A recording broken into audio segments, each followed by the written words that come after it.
Hello, today it's going to be how to change the hard disk in a machine I'm pretty sure I've done before, but under a different name, where it would have been called an HP something or other G2 or G5, but in this instance it is called simply an HP Notebook 15. So HP Notebook 15 is all that it says this is.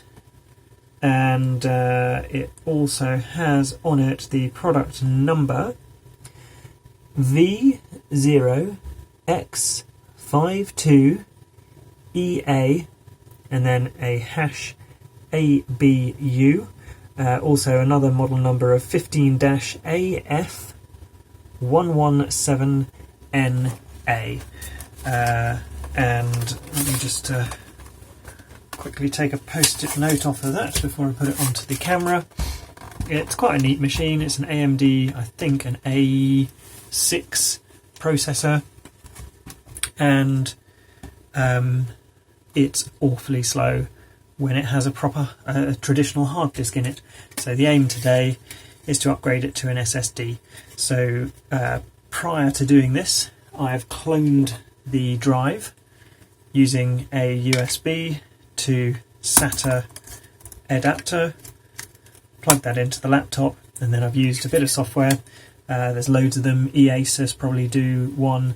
You could use a Linux boot CD and use the DD command. The one that I prefer is called Macrium Reflect, and it's free for home use, so definitely check that out.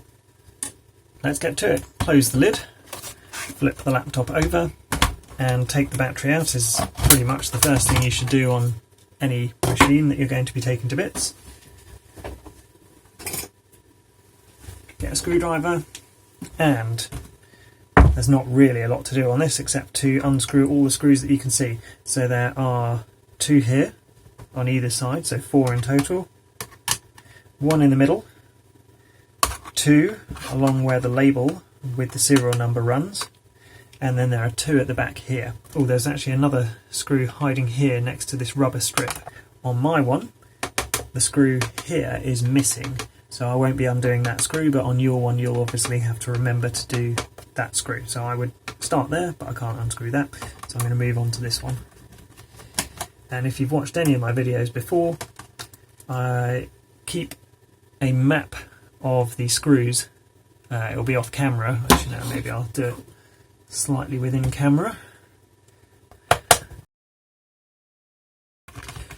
So I lay the screws out in a map so I can tell where they go back.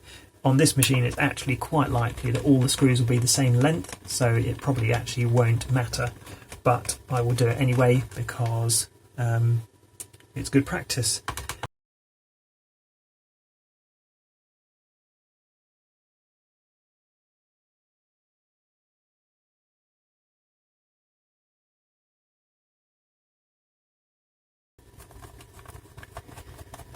So the screw I'm undoing here will probably be for the CD drive. Yeah, it is. So that releases the CD drive.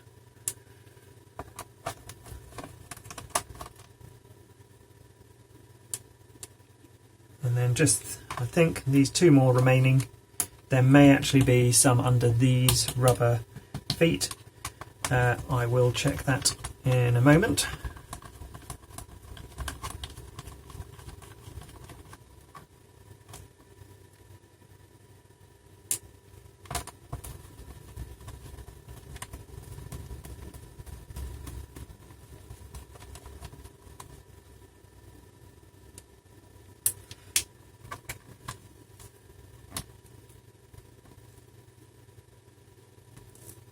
And the answer is yes, there are screws. So on this one, it's about here, and I expect on that one it'll be about there. So lift it up on the side closest to the edge and to where the CD drive is, and there is a screw there. And I'm going to absolutely guess it'll be identical on the other side. So peel up that foot. Yep, in exactly the same place on this side is another screw. there we go. So that's all of the screws out of the machine. I'm going to take the CD drive out and flip the machine back over. And here comes the frustrating part on these laptops. Get yourself, if you don't already have one, a thin blade, which is also not particularly sharp. So with this I can run it across my hand. It's more to do with like paint or artwork rather than cutting. If you don't have something like this,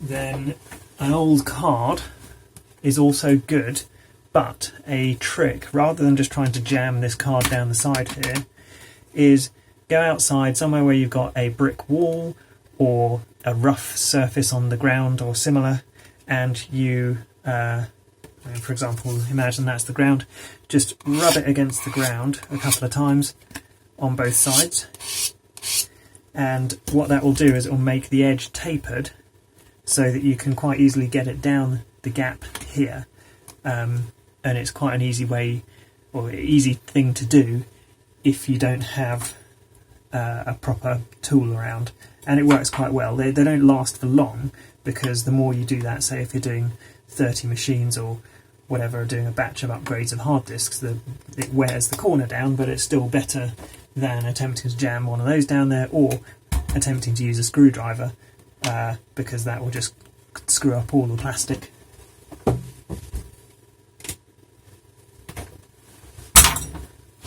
So, back to the job at hand. I'm going to start along the longest edge that I can find, continuous edge. So there's nothing here, and this is a shorter edge, or these two are shorter edges. So I'm going to start in the middle at the front, and I'm going to just put this blade fits quite neatly down there, and all I've done is hinged it a bit up. I've heard a click, it's undone one of the catches keeping the case together. I'm just going to run along the front there, gently unclipping it, and then along the other side of the front. And there we go. So we've got to each corner, and then I'm going to gently go around that corner. That's undone that one. I think this one actually popped out itself.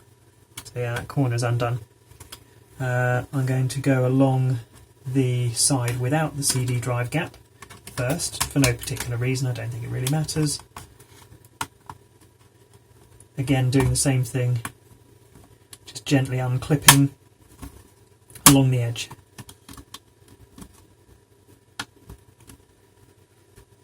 And then I'm going to go along the other side.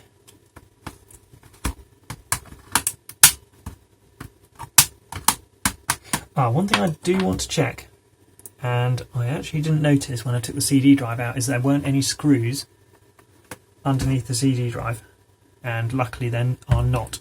On some laptops, this point here, rather than being clips, those can sometimes be screws. So if you ever work on other machines, that's one thing to watch out for. So yeah, back to this, going along, hopefully unclip all of the clips along here.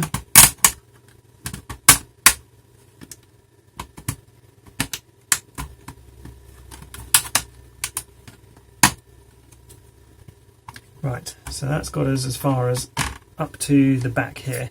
Now, it's going to see whether that doesn't really do a lot, and then the same over this side. Whoop.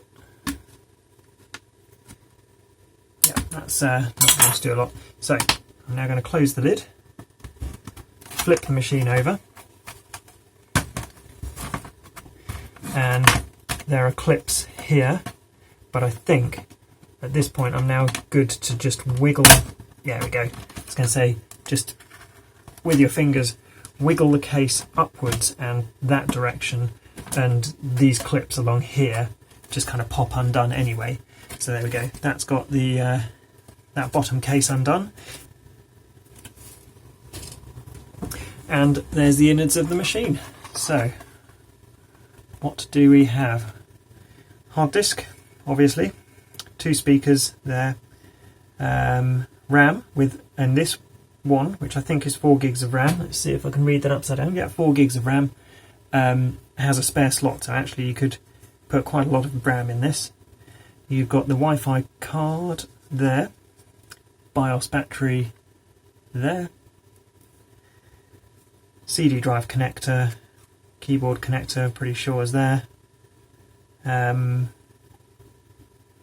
Doesn't look like it has a header for an NGFF SSD, so it's only this SATA SSD here. And that's about everything that's interesting there. So, there are 3 screws holding in the hard disk. There, 1 there, and 1 there. So I'm going to start with the one that's this left edge. For me, it might be the right edge on this video, not entirely sure. And just basically undo those 3 screws. Now, I expect this entire circuit, that entire circuit board here as well at the back comes up. So don't just lift this up. Be aware that there's this small, probably quite flimsy ribbon cable holding stuff in place. So I'm just going to gently lift that up, then gently undo this serial ATA connector. There we go. So that's the hard disk out and unplugged. We now need to get the SSD, which needs to go in there, and put the metal brackets onto that SSD. So there are 4 screws on the edge of the hard disk here, and keeping in mind when you're doing this that you don't muck up the orientation, whether it's upside down, that way round. I generally put the SSD in the opposite direction to where I'm starting, so that when I've finished taking the brackets off, I'm in the way that I need to be, if that makes sense. So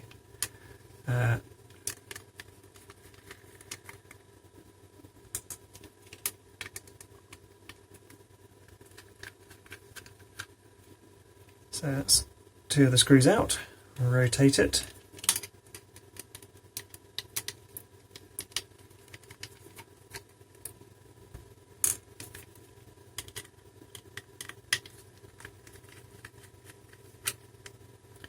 That's the 4 screws out, and as I said, I generally try and keep it in the same orientation. So now this drive here, if I'm not keeping these brackets in the right place, anyway, this drive is in the same orientation as the SSD. All I do is that will go there, that will go there, put the hard disk away, and screw these back on.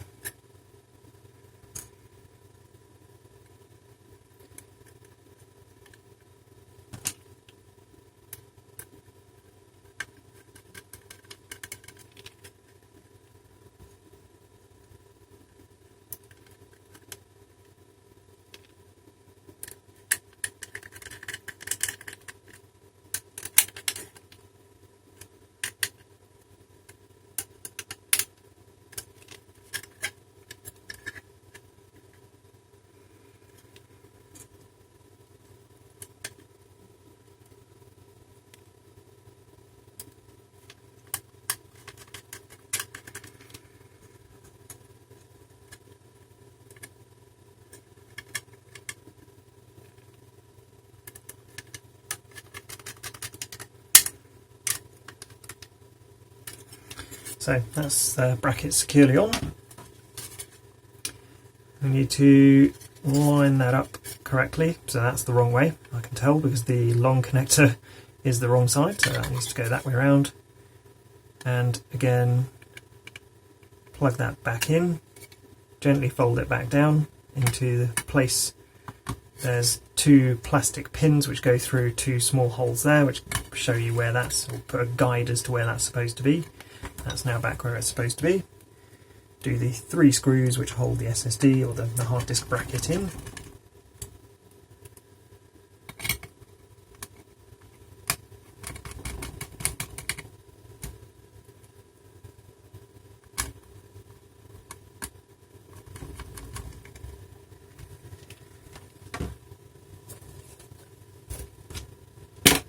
get the cover and put it back into place. So there we are, push down on all the sides, and then you'll definitely need to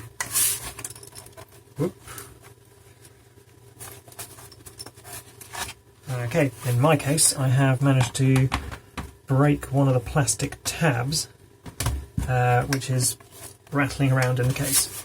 So I will retrieve that, because having something plastic rattling around in the case is it's not going to short anything out, but it might get stuck in a fan or generally cause problems.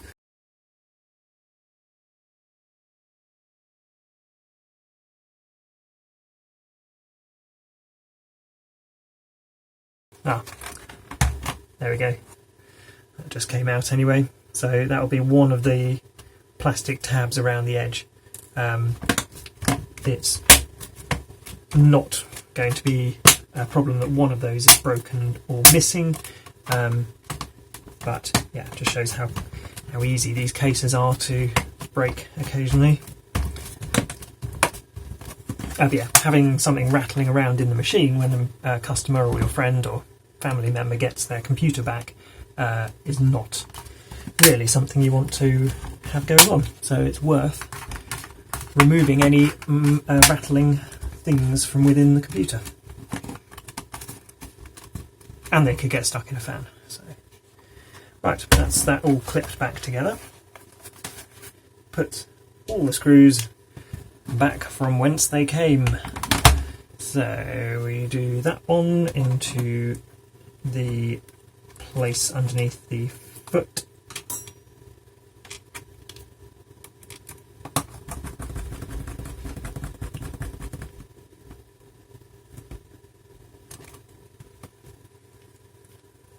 Same on the opposite side.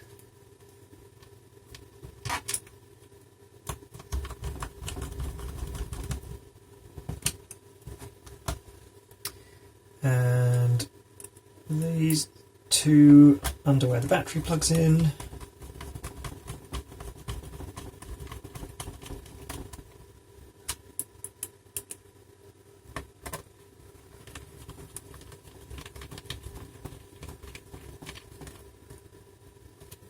Incidentally, forgot to say earlier, all the screws are the same size, except for the ones that are inside once you've taken the case off. So yeah, you don't particularly need to worry about putting them into a little map of which ones come from where within the machine.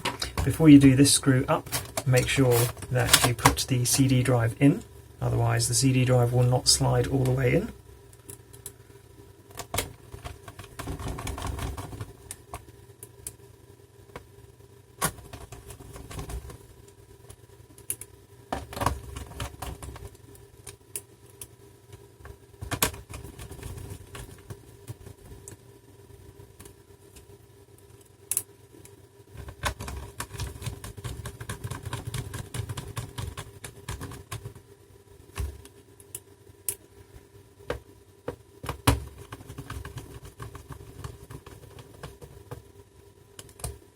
Right, and as I said earlier, the screw which is here on my machine, or the machine I'm looking at, is missing.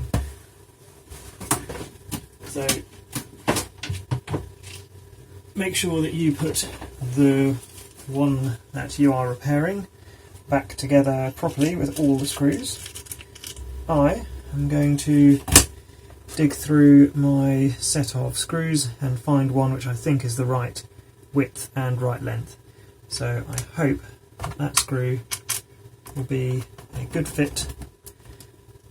Yeah, there we go. So customer ends up with a machine with a broken plastic tab, but does have one extra screw in it, or one screw that it previously did not and was missing. There we go. If it's been useful to you, it would be incredibly helpful to me if you wouldn't mind subscribing to my YouTube channel. You don't need to have the notification bell switched on, but the subscriber numbers really do help. Thank you very much.